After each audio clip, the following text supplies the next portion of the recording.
আমাৰ বজালী জিলাত যিসকল মেধাৱী ছাত্ৰ ছাত্ৰীসকলক মানে স্কুটি আৰু বাইচাইকেল আৰু তেওঁলোকৰ মানে পইচা 12,500 টকাকৈ দিয়া হৈছে।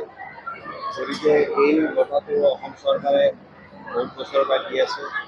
গতিকে আমাৰ আজিৰ এই কথাটো মানিকান্ত কাকতিদেৱৰ সোঁৱৰণত আৰু আমাৰ আনন্দৰাম বৰুৱাৰ সোঁৱৰণত এই কথাটো দিয়া হৈছে।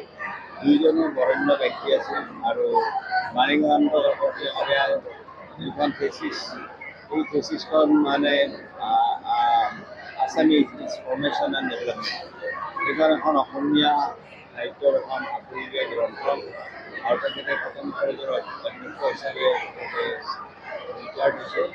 আৰু আনন্দৰাম বৰুৱা ডাঙৰীয়া ভাৰতবৰ্ষৰ ভিতৰত তেতিয়া লণ্ডনৰ পৰা ICS দিছিলে।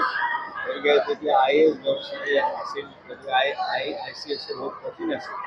গতিকে তেওঁ ভাৰতবৰ্ষৰ ভিতৰত তেওঁ মানে পঞ্চম আৰু অসমৰ ভিতৰত প্ৰথম তেওঁ ICS অফিচাৰ আছিল। আৰু তাৰ উপৰিও ভাৰতবৰ্ষৰ ভিতৰত তেওঁ প্ৰথম ডিষ্ট্ৰিক্ট মেজিষ্ট্ৰেট হিচাপে অৰ্থাৎ DC হিচাপে নিযুক্তি পোৱা ব্ৰিটিছ পিৰিয়ডৰ একমাত্ৰ ভাৰতীয় আছে।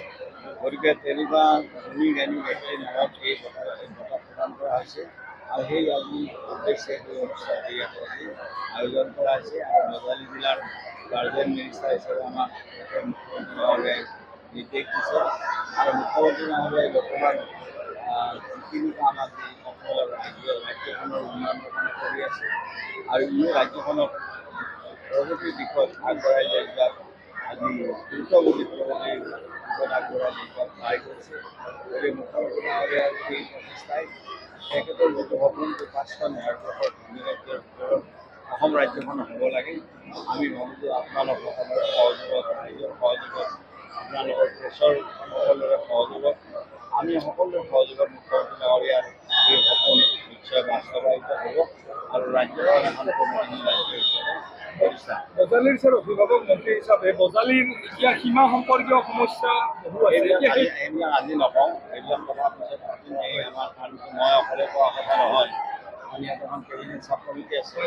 গতিকে কেবিনেট চাব কমিটিৰ বাকীবিলাক সদস্যৰ লগত আলোচনা নকৰাকৈ এই কথাখিনি মই কোৱাত উচিত নহয়। দ্বিতীয় যিহেতু সংসদীয় পৰিক্ৰমা হিচাপত আপোনাক মন্ত্ৰী কৈছে, এতিয়া বন বিভাগ যিহেতু এতিয়া কাজিৰঙালৈ বহু পৰ্যটক আহে, মানাছলৈ নতুন কিবা নতুন কিবা হেৰি আছে?